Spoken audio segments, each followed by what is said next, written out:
ನಿತಿನ್ ಗಡ್ಕರಿ ಅವರು ಸಿದ್ದರಾಮಯ್ಯನವರಿಗೆ ಆಹ್ವಾನ ಪತ್ರಿಕೆಯನ್ನು ಕೊಟ್ಟಿದ್ರು. ಇಷ್ಟು ಅರ್ಜೆಂಟ್ ಅಲ್ಲಿ ಆತುರಾತುರವಾಗಿ ಹೇಳಿಬಿಟ್ರೆ ನಮಗೆ ಬೇರೆ ಕೆಲಸಗಳಿರೋದಿಲ್ವಾ?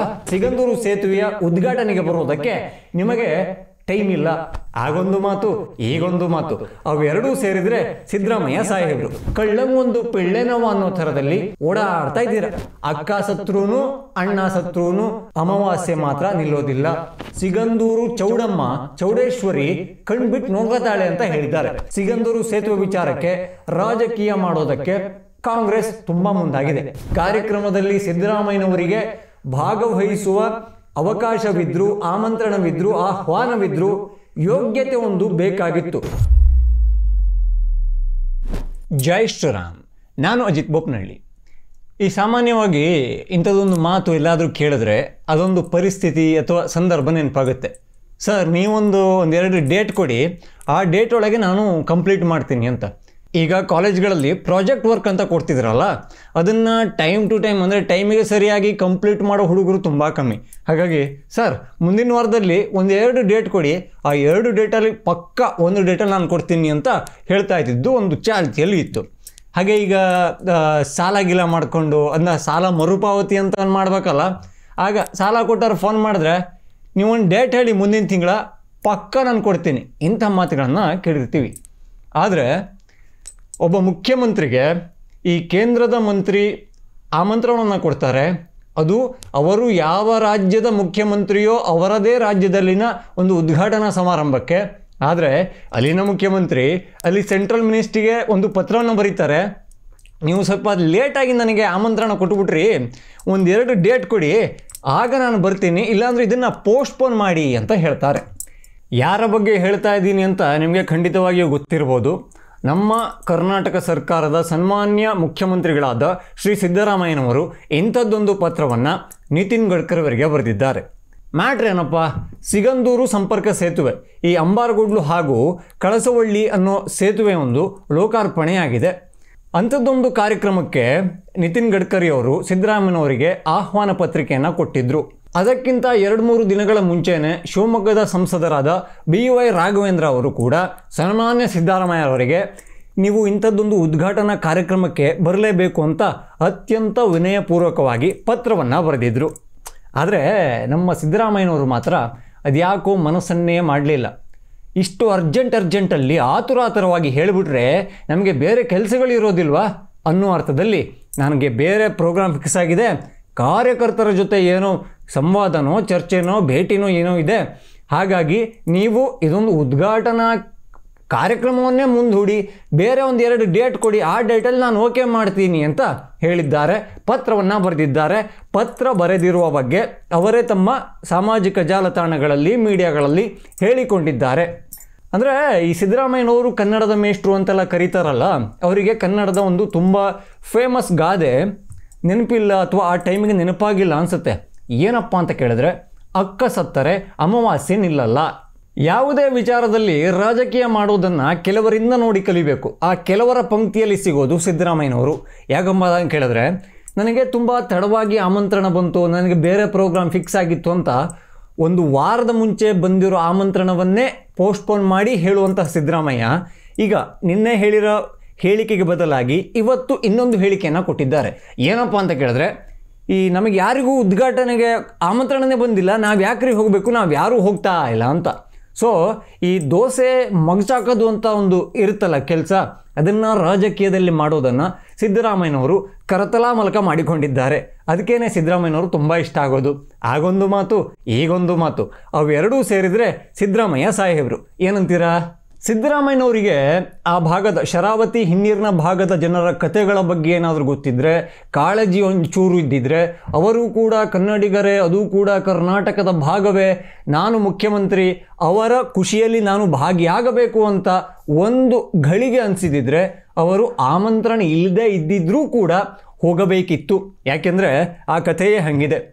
ಶರಾವತಿಗೆ ಒಂದು ಡ್ಯಾಮ್ ಕಟ್ಟಬೇಕು ಅಂತ ಆಲೋಚನೆ ಆಗುತ್ತೆ. ಡ್ಯಾಮ್ ಕಟ್ಟಿದಾಗ ಆಬ್ವಿಯಸ್ಲಿ ಅದಕ್ಕೆ ಹಿನ್ನೀರು ಸೃಷ್ಟಿಯಾಗುತ್ತೆ. ಹಿನ್ನೀರು 1-2 ಎಕರೆಯಲ್ಲಿ ಸೃಷ್ಟಿಯಾಗುವಂಥದ್ದಲ್ಲ. ಡ್ಯಾಮ್ ಅನ್ನೋದು ಈ ಸಣ್ಣ ಪುಟ್ಟ ಚೆಕ್ ಡ್ಯಾಮ್ ಥರದ್ದಲ್ಲ, ದೊಡ್ಡ ಡ್ಯಾಮು. ಹಾಗಾಗಿ ಸಾವಿರಾರು ಎಕರೆ ಜಾಗ ಹಿನ್ನೀರಿಗೆ ಬಲಿಯಾಗುತ್ತೆ ಅನ್ನೋದನ್ನು ಊಹೆ ಮಾಡಲಾಗುತ್ತೆ. ಅದರಂತೆಯೇ ಒಂದು ನಕ್ಷೆ ರೆಡಿ ಆಗುತ್ತೆ. ಯಾವೆಲ್ಲ ಊರುಗಳು ಮುಳುಗುತ್ತೆ, ಎಷ್ಟೆಲ್ಲ ಕಾಡುಗಳು ಹೋಗುತ್ತೆ, ಆ ಊರಿನಲ್ಲಿದ್ದ ಮನೆಗಳು, ಕುಟುಂಬಗಳು, ಈ ತೋಟ ಗದ್ದೆ ಎಲ್ಲವನ್ನು ಕೂಡ ಬಿಟ್ಟು ಆ ಕುಟುಂಬದ ಜನರು ಬೇರೆ ಕಡೆ ಸ್ಥಳಾಂತರವಾಗಲೇಬೇಕಾದ ಅನಿವಾರ್ಯ ಸ್ಥಿತಿ ಉಂಟಾಗುತ್ತೆ. ಸರ್ಕಾರ ಅವರಿಗೆ ಬೇರೆ ಜಾಗವನ್ನು ಕಲ್ಪಿಸಿ ಕೊಡಬೇಕಾಗುತ್ತೆ. ಇವೆಲ್ಲವೂ ಮುಗೀತು. ಆದರೆ ಹಿನ್ನೀರಾದ ಮೇಲೆ ಬಾಕಿ ಜನ ಇರ್ತಾರಲ್ಲ, ಹೊಳೆಯ ಆ ಬದಿಯವರು, ಅವರಿಗೆ ಸಂಪರ್ಕ ಹೇಗೆ? ಆಗ ಅಲ್ಲಿ ದೋಣಿಗಳಿಂದ ಶುರುವಾಗಿ ಲಾಂಚ್ ತನಕ ಬರೋಕ್ಕೆ ಶುರುವಾಯಿತು. ಬಸ್ಸು, ಕಾರು, ಲಾರಿ ಹೀಗೆ ಏನಾದರೂ ಕೂಡ ಆ ಲಾಂಜನ್ನೇ ನಂಬಿಕೊಂಡಿರಬೇಕಿತ್ತು. ಅಲ್ಲಿ ಲಾಂಜ್ ಅಂದರೆ ಇಲ್ಲಿ ಮೊಬೈಲ್ ತೆಗೆದೆ, ಇಲ್ಲಿ ಓಲಾ ಊಬರ್ ಬುಕ್ ಮಾಡಿದೆ, ಆ ಥರ ಅಲ್ಲ. ಲಾಂಜ್ ಬಂದಾಗೇ ಇವರು ಹೊರಡಬೇಕು, ಬರೋ ತನಕ ಕಾಯಲೇಬೇಕು. ಯಾಕೆಂದರೆ ಆ ಊರಿಗೆ ಸೇತುವೆ ಸಂಪರ್ಕ ಇರಲಿಲ್ಲ. ಒಂದು ವೇಳೆ ಆ ಊರಿಗೆ ರಸ್ತೆಯಲ್ಲಿ ಹೋಗಲೇಬೇಕು ಅಂದರೆ ಕನಿಷ್ಠ 100 ಕಿಲೋಮೀಟರ್ ಸುತ್ತಾಡಿಕೊಂಡು ಹೋಗಬೇಕಾಗುತ್ತೆ. ಹೀಗಾಗಿ ಅಲ್ಲಿಯ ಲಾಂಜ್ ಇದೆಯಲ್ಲ, ಅದು ಜನರ ಪಾರ್ಟ್ ಆಫ್ ಲೈಫ್ ಆಗಿಬಿಟ್ಟಿತ್ತು. ಆದರೆ ಅಲ್ಲಿನ ಸ್ಥಳೀಯರು ಬಿಡಲಿಲ್ಲ, ಸಾಮಾಜಿಕ ಹೋರಾಟಗಾರರು ಬಿಡಲಿಲ್ಲ. 60 ವರ್ಷಗಳ 6 ದಶಕಗಳ ಹೋರಾಟಕ್ಕೆ ಇವತ್ತು ಫಲ ಸಿಕ್ಕಿದೆ. ಅಲ್ಲಿನ ಸ್ಥಳೀಯರಂತೂ ನೋಡಬೇಕು, ಈ ಮನೆಯಲ್ಲಿ ಏನೋ ಫಂಕ್ಷನ್ ಆಗ್ತಾ ಇರುತ್ತಲ್ಲ, ಮನೆಯಲ್ಲಿ ಮಕ್ಕಳ ಮದುವೆ ಆಗ್ತಾ ಇರುತ್ತಲ್ಲ, ಅಂಥದ್ದೊಂದು ಖುಷಿಯಲ್ಲಿ ಎಲ್ಲರೂ ಇದ್ದಾರೆ. ಅವರೇ ಸ್ವಯಂ ಪ್ರೇರಿತರಾಗಿ ಬರ್ತಿದ್ದಾರೆ. ಎಲ್ಲ ಕಡೆ ತಳಿರು ತೋರಣವನ್ನು ಕಟ್ಟಿದ್ದಾರೆ. ಹಾಗೆ ನಮ್ಮ ಊರಿನ ಹಬ್ಬವನ್ನು ಆಚರಿಸಿದಂತೆ ಆಚರಿಸ್ತಾ ಇದ್ದಾರೆ. ಅವರ ಖುಷಿಗಳಿಗೆ ಪದಗಳು ಸಿಗೋದೇ ಇಲ್ಲ. ಹಾಗೆ ಅಲ್ಲಿನ ಕತೆಗಳನ್ನು ಬರೆದ್ರೆ ಒಂದು ದೊಡ್ಡ ಮಹಾಗ್ರಂಥವೇ ಆಗಬಹುದು. ಅಷ್ಟೊಂದು ಕತೆಗಳಿವೆ, ಕಣ್ಣೀರ ಕತೆಗಳಿವೆ, ಸಂಘರ್ಷ ಇದೆ, ಹೋರಾಟ ಇದೆ. ಹಾಗೆ ಇದೊಂದು ಸೇತುವೆಗಾಗಿ ತಾವು ಗಳಿಸಿದ್ದನ್ನೆಲ್ಲವನ್ನು ವ್ಯಯಿಸಿದ ಅನೇಕ ಮಂದಿ ಇದ್ದಾರೆ. ಇದೆಲ್ಲವನ್ನು ಸಿದ್ದರಾಮಯ್ಯನವರು ಯಾರಿತ್ರಾರು ಕೇಳಿ ತಿಳ್ಕೊಬೋದಿತ್ತು. ಹಾಗೆ ಮೀಡಿಯಾಗಳು ಅಲ್ಲಿಯ ಜನರನ್ನು ಹಾಗೆ ಹೋರಾಟಗಾರರನ್ನು ಇಂಟರ್ವ್ಯೂ ಮಾಡಿದ್ದಾರೆ. ಅದನ್ನಾದರೂ ತಮ್ಮ ಬಿಡುವಿನ ಸಮಯದಲ್ಲಿ ನೋಡಬಹುದಿತ್ತು. ನನಗೆ ಆಶ್ಚರ್ಯ ಆಗೋದು, ಇಂಥದ್ದೊಂದು ಕರ್ನಾಟಕದ ಅತಿ ದೊಡ್ಡ ಕೇಬಲ್ ಸೇತುವೆ ಉದ್ಘಾಟನೆ ಆಗ್ತಾ ಇದೆ. ಸೆಂಟ್ರಲ್ ಮಿನಿಸ್ಟ್ರು ನಿಮಗೆ ಆಹ್ವಾನವನ್ನು ಕೊಟ್ಟಿದ್ದಾರೆ, ಆದರೆ ನೀವು ಅದನ್ನು ರಿಜೆಕ್ಟ್ ಮಾಡ್ತೀರಿ. ನಿಮಗೆ ಒಂದೆರಡು ಎಕ್ಸ್ಟ್ರಾ ಡೇಟ್ಗಳನ್ನು ಕೊಡಬೇಕು, ಆ ಡೇಟಲ್ಲಿ ನೀವು ಆಯ್ಕೆ ಮಾಡಿದಾಗ ಉದ್ಘಾಟನೆ ಮಾಡಿ ಅಂತ ಪತ್ರ ಬರೀತೀರಿ. ಆದರೆ ನಿಮಗೆ ವಾರಕ್ಕೆ ಮುಂಚೆ ಕೊಟ್ಟಿರೋ ಆಮಂತ್ರಣಕ್ಕೆ ಟೈಮ್ ಇಲ್ಲ. ಇಲ್ಲೊಂದು RCB ಮ್ಯಾಚ್ ಅಂತ ಆಯ್ತಲ್ಲ, ಆ RCB ಇವೆಂಟಿಗೆ ದಿನಗಳು ಕೂಡ ಇರಲಿಲ್ಲ, ತಾಸುಗಳ ಲೆಕ್ಕದಲ್ಲಷ್ಟೇ ಟೈಮ್ ಇತ್ತು. ರಾತ್ರಿ ಗೆದ್ದಿದ್ದಾರೆ. ಅದರ ಸೆಲೆಬ್ರೇಷನ್ 12 ಗಂಟೆ 12:30 ತನಕ ಗ್ರೌಂಡಿನಲ್ಲೇ ಆಗಿದೆ. ಅವರು ಗೆದ್ದಿದ್ದು ಬೆಂಗಳೂರಲ್ಲಿ ಅಲ್ಲ, ಬೇರೆ ರಾಜ್ಯದ ಬೇರೆ ಸ್ಟೇಡಿಯಂನಲ್ಲಿ. ನೀವು ಮಾರನೇ ದಿನವೇ ವಿಧಾನಸೌಧದ ಮೆಟ್ಟಿಲ ಮೇಲೆ ಈ ಫಂಕ್ಷನನ್ನು ಇಟ್ಕೋತೀರಿ. ಹಾಗೆ ನೀವು ಟೈಮ್ ಮಾಡ್ಕೋತೀರಿ, ನಿಮ್ಮ ಮನೆ ಮಂದಿಗೆಲ್ಲ ಟೈಮ್ ಮಾಡ್ಕೊಳ್ಳೋಕ್ಕೆ ಹೇಳ್ತೀರಿ. ನಿಮ್ಮ ಮಂತ್ರಿಗಳು, ಶಾಸಕರು, ಅವರ ಮಕ್ಕಳು, ಮೊಮ್ಮಕ್ಕಳು, ಮಿಮ್ಮಕ್ಕಳು ಎಲ್ಲರನ್ನೂ ಕೂಡ ಅಲ್ಲಿ ಗುಡ್ಡೆಯನ್ನು ಹಾಕ್ತೀರಿ. ಕೆಲವು ತಾಸುಗಳಲ್ಲಿ ನೀವು ಇದನ್ನು ಪ್ಲ್ಯಾನ್ ಮಾಡ್ತೀರಾ. ಆದರೆ ವಾರಗಟ್ಟಲೆ ಆಮಂತ್ರಣ ಬಂದಿರುವ ಒಂದು ಕಾರ್ಯಕ್ರಮವನ್ನು, ಅದು ರಾಜ್ಯದ ಅತಿ ದೊಡ್ಡ ಕೇಬಲ್ ಸೇತುವೆ ಅನ್ನೋ ಹೆಮ್ಮೆಯ ಸೇತುವೆ ಸಿಗಂದೂರು ಸೇತುವೆಯ ಉದ್ಘಾಟನೆಗೆ ಬರೋದಕ್ಕೆ ನಿಮಗೆ ಟೈಮ್ ಇಲ್ಲ. ಬಹುಶಃ ನಿಮಗೆ ಆಸಕ್ತಿ ಇಲ್ಲ. ಹಾಗೆ ಇನ್ನೊಂದು ಗಿಲ್ಟ್ ಕಾಡಿರ್ಬೋದು. ಆಗಲೇ ಹೇಳ್ದಂಗೆ ಅದೊಂದು ಸೇತುವೆ ಹೋರಾಟ ನಿನ್ನೆ ಮೊನ್ನೆ ಶುರುವಾಗಿದ್ದಲ್ಲ. ಇಲ್ಲ, ಒಂದು 2 ವರ್ಷದಿಂದ ಹೋರಾಟ ಮಾಡ್ತಾಯಿದ್ರು. ಮೋದಿಯವರಿಗೆ BY ರಾಘವೇಂದ್ರ ಅವರು ಪತ್ರ ಬರೆದ್ರು, ಅವರು ಸ್ಯಾಂಕ್ಷನ್ ಮಾಡಿದ್ರು, ಇಲ್ಲಿ ಸೇತುವೆ ಆಗೋಯ್ತು. ಈ ಥರ ಆಗಿದ್ದಲ್ಲ. 6 ದಶಕ 60 ವರ್ಷಗಳ ಹೋರಾಟ. 60 ವರ್ಷದಲ್ಲಿ ನಿಮ್ಮದೇ ಸರ್ಕಾರ ಇತ್ತಲ್ಲ, ಕೇಂದ್ರದಲ್ಲೂ ಇತ್ತು, ರಾಜ್ಯದಲ್ಲೂ ಇತ್ತು. 60 ವರ್ಷದಿಂದ ನಮ್ಮ ಹತ್ರ ಏನೂ ದಬಾಕಕ್ಕಾಗಿಲ್ಲ.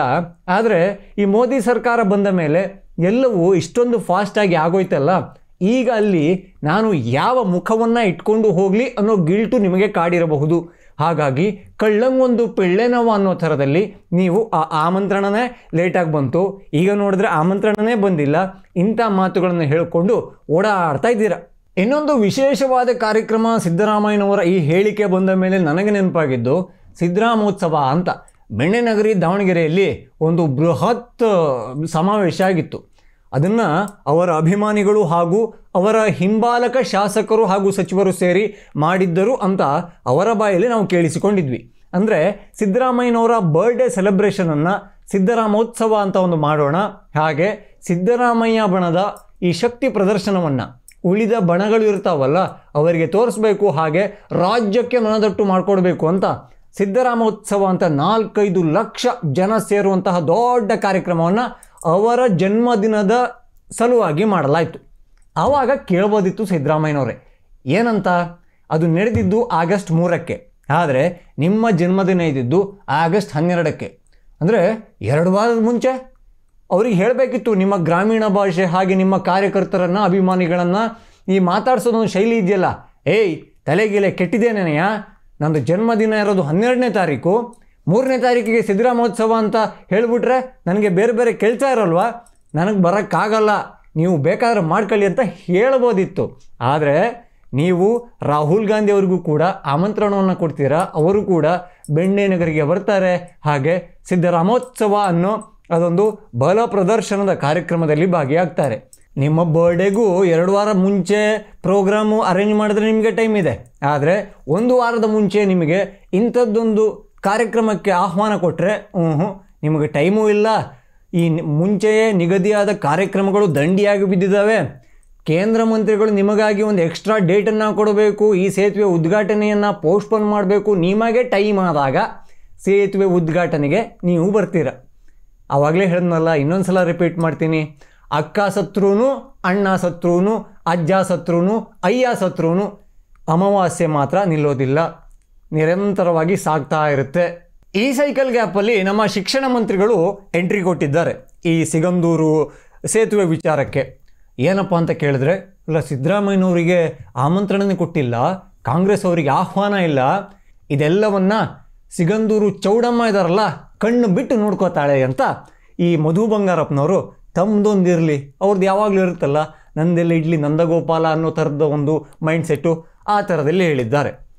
ಮೊನ್ನೆ ನೋಡಿದ್ರೆ ನಾನು ದೇವಸ್ಥಾನಕ್ಕೆ ದೇಣಿಗೆ ಕೊಡೋನಲ್ಲ, ದೇವಸ್ಥಾನದ ಗಂಟೆಯಿಂದ ದೇಶಕ್ಕೆ ಏನಾಗಿದೆ, ಏನೆಲ್ಲ ಅಪಾಯ ಆಗಬಹುದು ಅನ್ನೋ ಥರದಲ್ಲಿ ಆತಂಕವನ್ನು ವ್ಯಕ್ತಪಡಿಸಿದರು. ಈಗ ಈ ಸಿದ್ದರಾಮಯ್ಯನವರಿಗೆ ಆಹ್ವಾನ ಬಂದಿಲ್ಲ, ಆಮಂತ್ರಣವೇ ಇರಲಿಲ್ಲ ಅನ್ನೋ ವಿಚಾರಕ್ಕೆ ಸಿಗಂದೂರು ಚೌಡಮ್ಮ, ಚೌಡೇಶ್ವರಿ ಕಣ್ಬಿಟ್ಟು ನೋಡ್ಕೋತಾಳೆ ಅಂತ ಹೇಳಿದ್ದಾರೆ. ಸೊ ನೀವು ನಾಸ್ತಿಕವಾದವನ್ನು ಆಸ್ತಿಕವಾದವನ್ನು ಎರಡರಲ್ಲಿ ಯಾವುದು ಪಾಲಿಸ್ತಾ ಇದ್ದೀರಾ ಅನ್ನೋ ಕ್ಲಾರಿಟಿ ನಿಮಗೆ ದೇವರಾಣೆ ಇಲ್ಲ. ಹಾಗೆ ಸಿಗಂದೂರು ಚೌಡೇಶ್ವರಿಯ ಕೃಪೆಯಿಂದಲೇ ಆ ಅಮ್ಮ ಕಣ್ಬಿಟ್ಟಿದ್ರಿಂದಲೇ ಅದೊಂದು ಸೇತುವೆ ನಿರ್ಮಾಣ ಆಗಿದೆ ಅನ್ನೋದು ಚೌಡಮ್ಮನನ್ನು ನಂಬುವ ಭಕ್ತರ ಹಾಗೆ ಸುತ್ತಮುತ್ತಲಿನ ಗ್ರಾಮಸ್ಥರ ಒಂದು ನಂಬಿಕೆ. ನಿಮಗೆ ದೇವಸ್ಥಾನದ ಬಗ್ಗೆ ನಂಬಿಕೆ ಇಲ್ಲ, ನೀವು ದೇವರೆಲ್ಲ ನೋಡ್ಕೋತಾರೆ ಅಂತ ಹೇಳ್ತಿರಲ್ಲ. ಏನು ನಿನ್ನೆ ನೈಟು ಕಾಂತಾರ ಸಿನಿಮಾ ಏನಾದರೂ ನೋಡಿದ್ರ, ಎಲ್ಲ ನಾವು ನೋಡ್ಕೋತೀನಿ ಅಂತ ದೈವ ಹೇಳುತ್ತಲ್ಲ, ಅದೇನಾದರೂ ನೋಡ್ಕೊಂಬಂದು ಆ ನಿದ್ದೆಗಣ್ಣಲ್ಲೇ ಬಂದು ಡೈಲಾಗ್ ಹೊಡೆದ್ರ, ಇದೊಂದು ಅನುಮಾನ ಕಾಡ್ತಾ ಇದೆ. ಸೊ ಸಿದ್ದರಾಮಯ್ಯನವರ ಈ ಆಮಂತ್ರಣದ ವಿಚಾರಕ್ಕೆ, ಸಿಗಂದೂರು ಸೇತುವೆ ವಿಚಾರಕ್ಕೆ ರಾಜಕೀಯ ಮಾಡೋದಕ್ಕೆ ಕಾಂಗ್ರೆಸ್ ತುಂಬ ಮುಂದಾಗಿದೆ. ಆದರೆ ಆ ಊರಿನವರ ಸಂಭ್ರಮ, ಆ ಊರಿನವರ ಒಂದು ಅವಶ್ಯಕತೆ ಇತ್ತಲ್ಲ, ಆ ಊರಿನವರ ಒಂದು ಅನಿವಾರ್ಯತೆ ಇತ್ತಲ್ಲ, ಆಸ್ಪತ್ರೆಗೇನು ಎಮರ್ಜೆನ್ಸಿ ಇದೆ, ಇನ್ನೇನು ಆಗ್ತಾ ಇದೆ, ಆ ಲಾಂಚ್ಗೆ ಕಾಯಬೇಕಿತ್ತಲ್ಲ, ಈಗ ಒಂದು ದೊಡ್ಡ ಸೇತುವೆ 2 ಕಡೆಯ 2 ದಡದ ಈ ಅಂತರವನ್ನು ಕಮ್ಮಿ ಮಾಡಿದೆ, ಸಮಯದ ಅವಧಿ ಕಮ್ಮಿಯಾಗಿದೆ. ಇಂಥದ್ದೊಂದು ಅಮೋಘವಾದ ಕಾರ್ಯಕ್ರಮದಲ್ಲಿ ಸಿದ್ದರಾಮಯ್ಯನವರಿಗೆ ಭಾಗವಹಿಸುವ ಅವಕಾಶವಿದ್ದರೂ, ಆಮಂತ್ರಣವಿದ್ದರೂ, ಆಹ್ವಾನವಿದ್ದರೂ ಯೋಗ್ಯತೆ ಒಂದು ಬೇಕಾಗಿತ್ತು. ಹಾಗೆ ಅವರು ಈ ಚೌಡಮ್ಮನ ಕೃಪೆಗೆ ಪಾತ್ರರಾಗಿಲ್ಲ ಅನಿಸುತ್ತೆ. ಹಾಗಾಗಿಯೇ ಚೌಡಮ್ಮನೇ ಯಾಕೆ ಸಿದ್ದರಾಮಯ್ಯನವರ ಬಾಯಲ್ಲಿ ಇಂಥ ಹೇಳಿಕೆಯನ್ನು ಬರೆಸಿ ಅವರು ಹೋಗದಂತೆ ತಡೆದಿರಬಾರ್ದು, ಇಂಥದ್ದೊಂದು ಪ್ರಶ್ನೆಯೂ ಕೂಡ ಖಂಡಿತವಾಗಿ ಬರುತ್ತೆ. ಏನೇ ಆಗಲಿ, ಸಿಗಂದೂರು ಸೇತುವೆ ಇದೆಯಲ್ಲ, ಅದೊಂದು ಸುದೀರ್ಘ ಹೋರಾಟಕ್ಕೆ ಸಂದಂತಹ ಜಯ. ಅವರ ಖುಷಿಯಲ್ಲಿ ನಾನು ಕೂಡ ಭಾಗಿದಾರನೇ. ಆ ಸೇತುವೆ ಇರೋ ಜಾಗದಿಂದ ನಮ್ಮೂರು ತುಂಬ ಹತ್ತಿರ ಅಂತಲೇ ಹೇಳ್ಬೋದು. ಸಾಗರ ಶಿರಸಿ ತುಂಬ ದೂರ ಏನಲ್ಲ. ಸೊ ನಮ್ಮ ಮುಂದಿನ ಪ್ರಯಾಣ ಒಂದು ಈ ಲಿಸ್ಟ್ ಇರುತ್ತಲ್ಲ, ಅದರಲ್ಲಿ ಈ ಸೇತುವೆ ಕೂಡ ಒಂದು, ಹಾಗೆ ಸಿಗಂದೂರು ಚೌಡೇಶ್ವರಿ ದೇವಾಲಯವೂ ಒಂದು. ಯಾಕೆಂದರೆ ನಾವು ದೇವರನ್ನು ನಂಬುವವರು, ದೇವರನ್ನು ರಾಜಕೀಯಕ್ಕಾಗಿ ಬಳಸಿಕೊಳ್ಳುವವರಂತಾರಲ್ಲ. ಜೈ ಶ್ರೀರಾಮ್.